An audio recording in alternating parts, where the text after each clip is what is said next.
আজকের ঘটনা আমার ছোট খালামণি ও তার বান্ধবীর সাথে ঘটে যাওয়া। আমার খালামণির নাম কলি, এটা ছদ্মনাম। তার বয়স তখন বড়জোর 10 কি 11 বছর।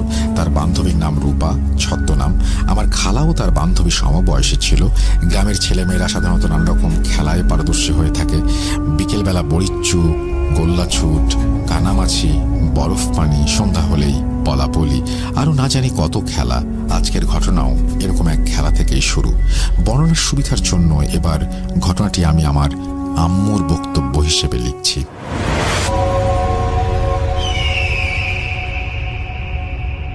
সময়টা শীত চলে যাওয়ার পর একটা সময়, গরমটা ঠিকভাবে তখনও পড়েনি।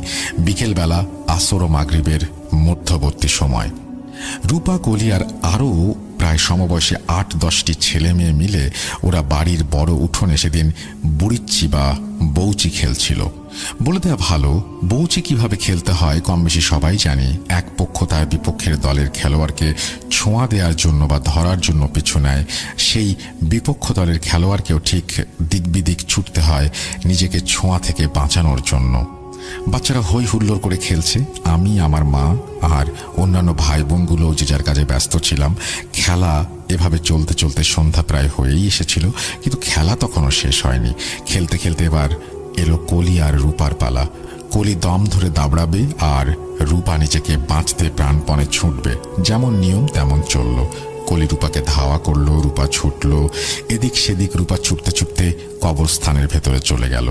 ওদিকে কলির দম ফুরিয়ে এসেছে। কলি তখন ছুটতে ছুটতে দাঁড়িয়ে গেল আর জোরে জোরে হাঁফ ছাড়তে লাগলো। অন্যদিকে রূপা ছুটছে তো ছুটছেই। খেয়ালও করেনি যে কলি অনেক আগেই তার পিছু ছেড়ে দিয়েছে এবং সে ছুটতে ছুটতে ইতোমধ্যেই কবরখানার মধ্যে চলে গেছে। কলি সেই বিষয়টি অতটা বিশেষভাবে গ্রাহ্যও করেনি। রূপা, চলে আয় বলে ওখান থেকে ফিরে চলে এলো। এরপরই মাগরিবের আজান শুরু হলো। খেলায় ভঙ্গ দিয়ে সব ছেলেমেয়েরা যে যার বাড়ির পথে চলে গেল, অথচ রূপা কিন্তু ফেরেনি। এমনকি কেউ তা খেয়ালও করেনি। রূপার সাথে এরকম ঘটনা যখন ঘটছে তখন মাগরিবের পর বেশ কিছু সময় পার হয়ে গেছে। ওদিকে খেলা শেষ করে সব ছেলে মেয়েরা যে যার বাড়ি চলে গেলেও রূপাকে বাড়িতে না পেয়ে তার বাড়ির লোকরা সবখানে খুঁজতে থাকে।